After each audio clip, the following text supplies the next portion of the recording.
Good evening. Welcome to This Week in Turkey. Tonight we will be speaking about the current state of the People's Democratic Party, also known as HDP, with Hişyar Özsoy, who is a member of the Turkish Parliament and also the party's Foreign Relations Deputy. Welcome, Mr. Özsoy. Thank you for the opportunity.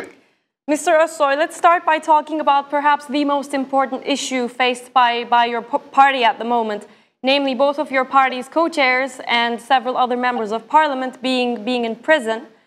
Is this why your party takes up less space in the news?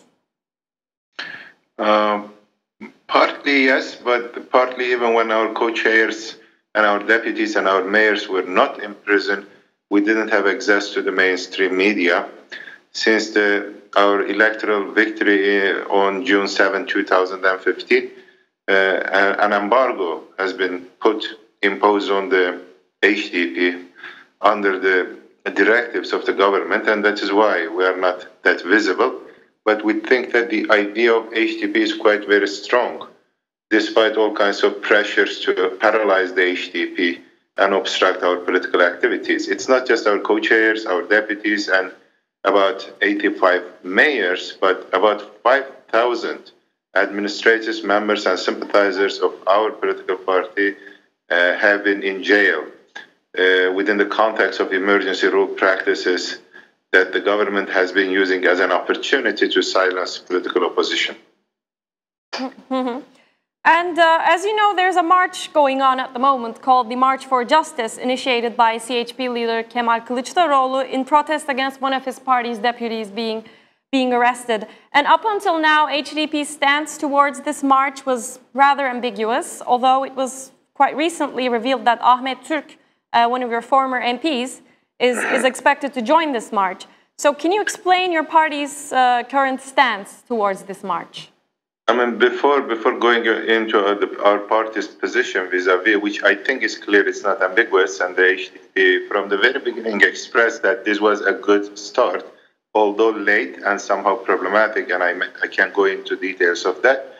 But yeah, I mean, why Mr. Kılıçdaroğlu and the CHP are walking now? They are having the march now.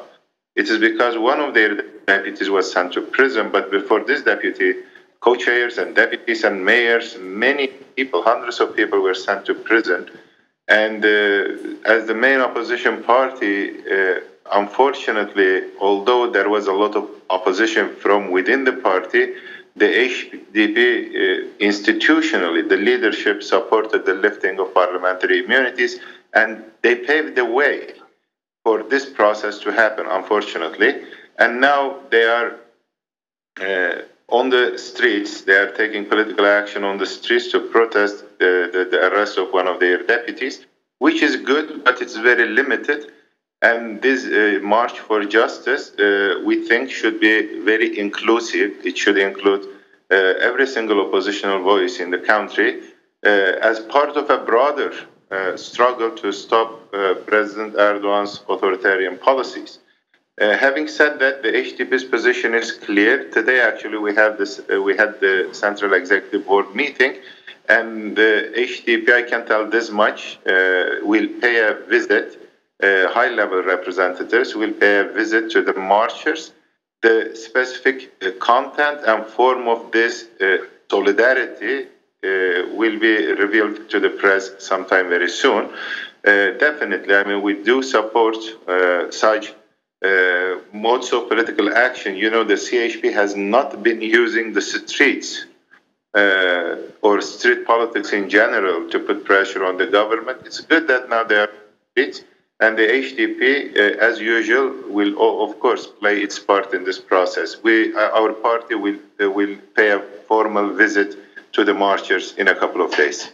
Mr. Özsoy, as the HDP's Foreign Relations Deputy, you travel abroad a lot, very frequently, and you talk about your party to international audiences. So could you now tell us a bit about the most dominant themes that come up during your meetings with international audiences? When you talk about the HDP to these foreign audiences, what is it that you talk about in particular? I mean, let me develop a kind of two-dimensional answer. On the one hand, of course, we talk about the general political situation in Turkey, particularly the recent developments in the last 2 years, the suspension of the peace process. Can you hear me, Mr. Özsoy? Erdogan regime has the coup as an opportunity to repress every single opposition voice in the country. And of course, the HDP, our political party, has been on the spot, the first target of this crackdown. There are many other problems, of course. Freedom of the media is one. Freedom of expression is the other one. There are torture cases. There are all kinds of militaristic policies in Turkey. There are purges. There is pressure on the academia. More than 5,000 academics were purged. They don't have their jobs now. More than 150,000 people were dismissed from their jobs, plus some 50,000 people were arrested and sent to prison. So all these issues that we discuss in Turkey, these crucial issues, of course, we talk about them in international circles. But at the same time, I mean, as the HDP, when we talk to the international audience, we are not simply talking about the kinds of victimizations that we have been subjected to. Yes, I mean, there are, of course, a lot of victims of this process, but the HDP is also a political actor. And we do share our perspective, our political perspective on what can happen in Turkey. I mean, in Turkey, currently, times are quite dark. There are very unfortunate circumstances. But we do think that with organized political work and an inclusive, pluralistic political vision, based on democracy, justice, peace, and equality, we may be able to create a different Turkey. So when we talk to the international audience, we oftentimes focus on other alternatives that can be possible within Turkey. Mm-hmm. Mr. Özsoy, finally, I'd like to ask your opinion in very general terms about Turkey's Kurdish question and its future. How hopeful are you about the future, and do you think another peace process is possible in the near future?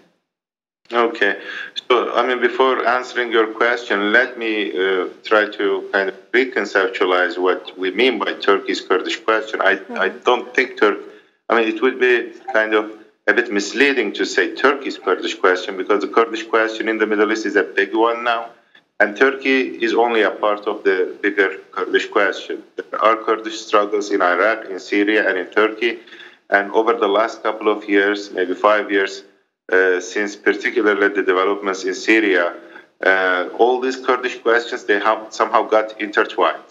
So first of all, there is an integrated approach. There is a need for an integrated approach to the Kurdish issue in the Middle East. For now, I mean, as you know, between 2013 and 2015, there was an active peace process where the Turkish government was negotiating with the armed Kurdish movement led by the PKK. And we think that that was quite good for the first time that was happening in Turkey. And yet, for this or that reason, the government suspended the peace process and started militaristic policies again. Over the last 1.5 years, the Kurdish geography in Turkey is kind of under occupation, I should say. I mean, anybody who visits the geography would see that it's a truly militarized territory now. Everywhere you have checkpoints, you have tanks, you have panzers. Many institutions are under military occupation, police occupation, I should say. For example, the municipalities, their buildings. And the government seems to be pretty much committed to more hawkish militaristic policies in the near future, and all these developments are related to mostly the developments in Rojava region of Syria, which is the Kurdish region in Syria. And Turkey has decided, the Turkish government has decided to fight the Kurds on either side of the Turkish-Syrian border. Violence against the Kurds here in Turkey, and a lot of violence and aggression towards the Kurds in Rojava, who are fighting a very dignified struggle against ISIS. Unfortunately, we haven't been able to convince the government for the resumption of the peace process, and in the short run, it seems that the government will be maintaining this kind of violent policies within the context of the Kurdish issue. That is the bad news, but the good news is that structurally speaking, this situation of violence is not sustainable. Simply, the government, the Turkish regime may be aggressive now, but and the reason is they don't know how to deal with the emerging Kurdish reality in the Middle East, in Iraq, in Syria, and in Turkey. So all the kind of political formations and institutions of the 20th century are being dismantled, and the Kurds are emerging as political actors under the debris of this ruined political formation. So now the Kurds are a reality. The genie is out of the bottle, and the Turkish regime has to first accept the reality, the emerging Kurdish reality, that the Kurds are now a regional actor in Iraq, in Syria, and in Turkey, and then try to come to terms with this reality by first abandoning its policies of repression and denialism. The Kurds do exist, and they will be a part of restructuring the Middle East. So the best thing for Kurds, Turks, and other peoples in the region is to have a process of negotiation in a process where the Middle East is being redesigned. The whole political geography is being redesigned. And within that context, we think that a peace process, the resumption of a peace process in Turkey may also help both Kurds and Turks to have a more powerful position in the new Middle East. In the short run, that doesn't seem quite, I should say, plausible. I mean, it seems quite difficult. There are multiple challenges. But in the middle and long run, there is no way other than resuming the peace process and having friendly relationships with the Kurds, not only in Iraq, but in Turkey and Syria as well. Mm-hmm. Thank you very much, Mr. Özsoy, for your comments and for joining us tonight. Thank you for the opportunity. After our conversation with Hişyar Özsoy, we'll continue with our next news video, which is on the history and the current state of the HDP.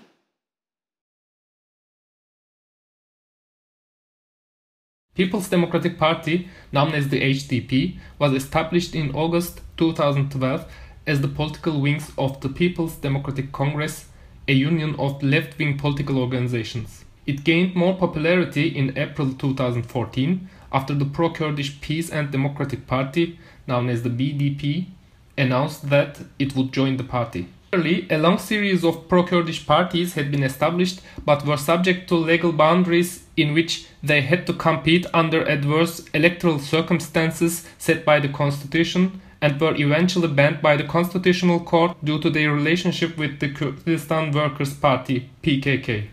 The HDP also aimed to represent the interests of Turkey's Kurdish minority. Its election program was centered on minority rights and on support for the peace process. However, while having its electoral base in the Kurdish population, unlike its predecessors, the party aimed to represent all marginalized sections of society. Accordingly, the HDP described itself as an environmentalist and anti-capitalist party, stressing the importance of equality between men and women. Selahattin Demirtas, the co-leader of the party, is highly popular with young liberals in Turkey due to his personality and tone of opposition. It was under his leadership that the political movement became successful in reaching out to voters beyond the traditional support base of the previous pro-Kurdish parties. The first electoral breakthrough of the party happened during the 2014 presidential elections, where HDP's presidential candidate Demirtas managed to go beyond the traditional electoral support of the party, winning 9.8% of the votes. However, it was the June 2015 elections in which the party went beyond all expectations, winning 13.1% of the votes, sending 80 MPs to the 550-member parliament and becoming the third largest party in the parliament. With this result, the HDP became the first pro-Kurdish movement to enter parliament as a political party rather than through independent candidates, a strategy used to get through Turkey's 10% electoral threshold. Yet the relationship of the HDP with the PKK has always been an important handicap. The Kobani riots that took place in October 2014 and left 19 dead had fueled the arguments. However, it was the bloodshed created after the collapse of the peace process following the June 2015 elections that intensified the pressure. Throughout the period, it was the HDP who was called on to speak up and assume a more proactive role against the rising acts of terror. As a result of the process, in the November elections, the HDP vote declined to 10.8%, resulting in the party losing 21 of the 80 parliamentary seats it had won just 5 months earlier. The tense political atmosphere and the pressure on the HDP members increased further during the aftermath of the November elections.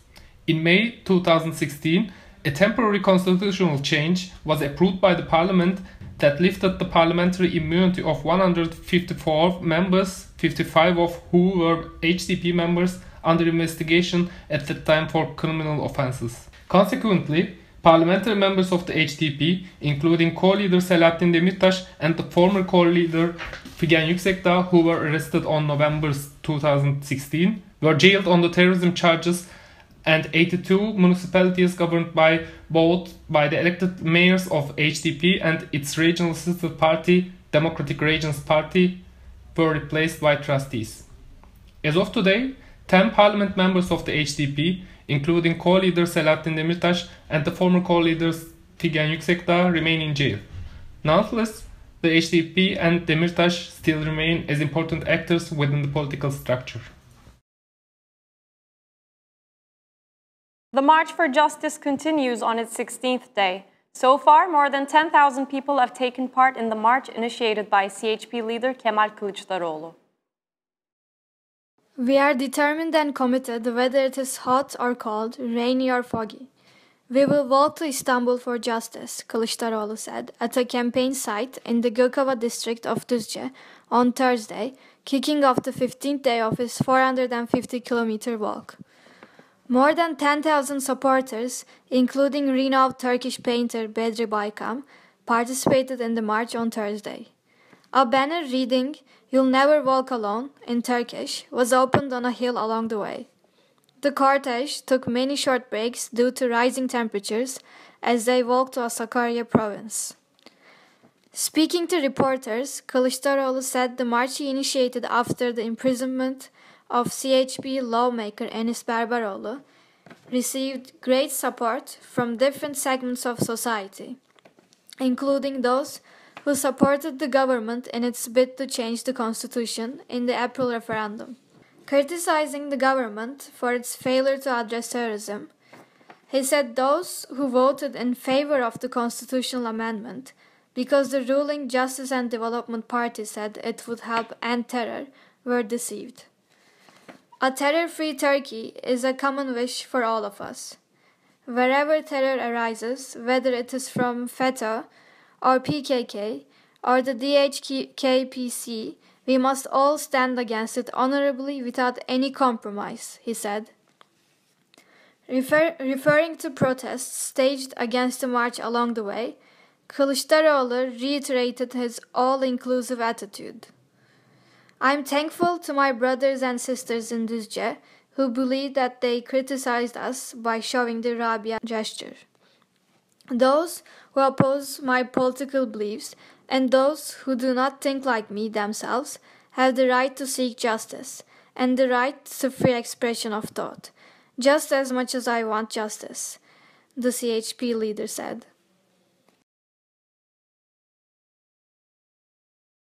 Turkish forces retaliated with artillery fire overnight and destroyed YPG targets after Turkey-backed forces in northern Syria were hit by YPG militants on Tuesday. The Turkish armed forces hit Democratic Union Party and People's Protection Unit's targets in northern Syria's Afrin region on Tuesday. According to the Turkish military, the PYD-YPG forces shelled Turkish territory and opened heavy machine gun fire at 9 p.m.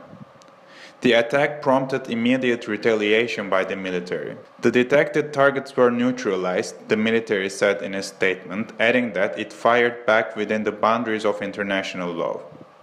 Turkish forces said Turkey would strike back for as long as cross-border shelling from the terrorist-held territory continued.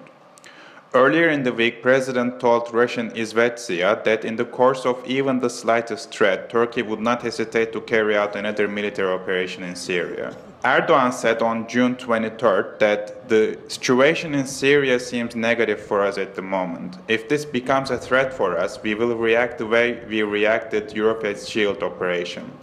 Erdogan added, "It is disappointing for us that our partners are cooperating with terrorists," referring to US and YPG relationship. Turkey's involvement in the Qatar crisis continues. President Recep Tayyip Erdogan reiterated his support for Qatar in a statement on Sunday. In a statement on Sunday, President Recep Tayyip Erdogan harshly criticized Saudi Arabia and its allies for demanding that Turkey withdraw its troops from Qatar as a step towards ending the deepening crisis with the country. Erdogan reiterated his support for Qatar and underlined that the list of demands laid down for Qatar were against international law. Erdogan said, "To ask Turkey to pull out its troops from Qatar is firstly disrespectful behavior towards us. We don't need permission from anyone to establish military bases among partners. We endorse and appreciate Qatar's stance towards the 13 demands. It's a very, very ugly approach to try to interfere with our agreement." The Qatar crisis started 2 weeks after US President Donald Trump's visit to the Middle East and was sparked when Saudi Arabia and the UAE ordered Qatar to break all of its links with the Muslim Brotherhood, Hamas, and Iran.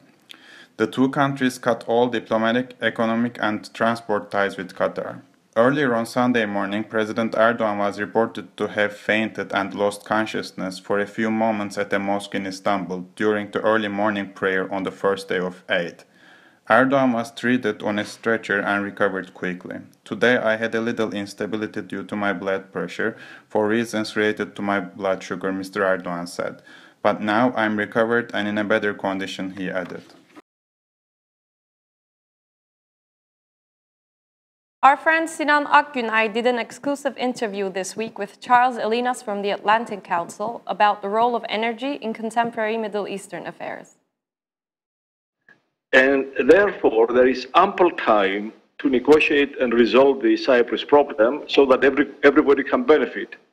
Now, if we go away from that and consider delays, every time we delay, it becomes more difficult for all of us. As I said before, the global market for gas, it's not running out of gas. In fact, there is excess gas everywhere. There's too much gas. And nobody is going to sit there and wait for EastMed to develop its gas. The markets will be satisfied, they will buy the gas they need, and we will be left with nothing, with development that will not take place. But to get the Israeli gas to Turkey and sell it, prices must be between $6 and $7 before it becomes commercially viable. Prices in Turkey now are $5. So how can you sell Israeli gas to Turkey? You can't. The same applies to Israeli pipeline through Cyprus, through Greece to Europe. It's even more difficult. Commercially, it's not difficult. It's very, and nobody buys gas because of other reasons other than price. I was at a conference in Istanbul a few months ago, and when specifically asked the Turkish Secretary for Energy, what is the driver for Turkey buying gas? He said, only one thing, he said, price. The 24th Istanbul Jazz Festival will start on July 4th. The festival's coordinator, Pelin Opçin, talked about the festival program for Medyascope.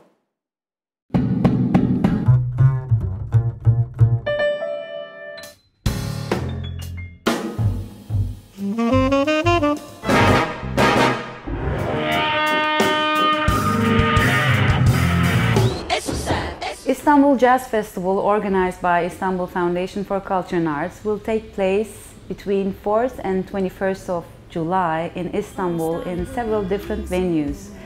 This year's festival's program is focusing into many different varieties from geographies, which are representing the best examples of world music and jazz.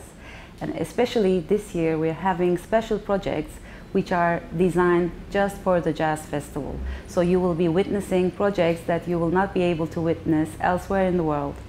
The festival will kick off with the opening ceremony on the 4th of July in the garden of Austrian Consulate in Tarabya, We will be presenting our Lifetime Achievement Awards to Fatih Erkoç and Kamil Özler, who are two veteran jazzmen. Of course, the festival will be continuing very vibrantly throughout the following 15 days. The first concert right after the opening ceremony is Jackie Terrason and Stefan Belmondo, and the duo will be performing in the magical garden of Palais de France in Beyoğlu district.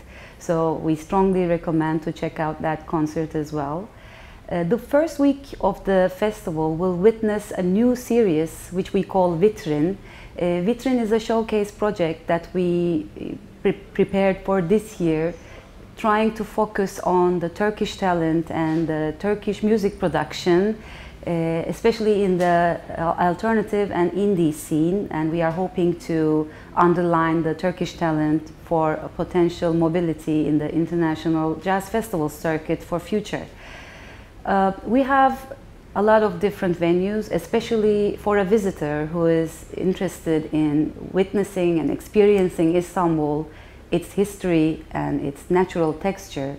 There are great venues including the garden within Swiss Hotel, the panorama terrace of Tarabya Hotel, and the magical Esma Sultan Mansion, which is located on the coast of Bosphorus.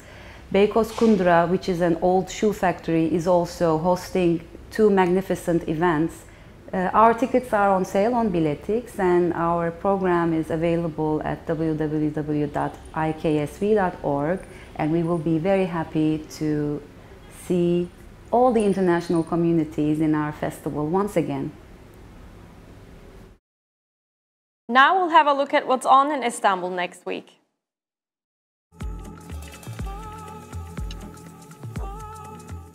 It's been a meteoric rise for Ryu. His success in the electronic music scene, a distant cry from shattered hoop dreams. Now firmly Berlin-based, his prolific release schedule continues unabated.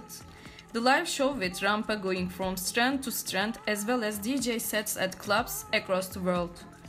He is also known for his Lana Del Rey's video games remix. He will be live in cafes, probably with a techno set tonight.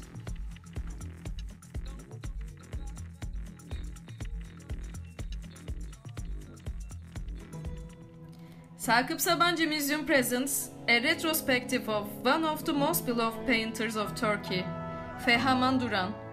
The exhibition is presented in the new cornucopia number 55 of the magnificent museum of the banks of the Bosphorus, the Sakıp Sabancı Museum. Also worth seeing is the tribute of Morin Freeless movement to Fehaman and his wife and artist Güzin, with photographs of Fries von der Schulenberg's house and artist studio.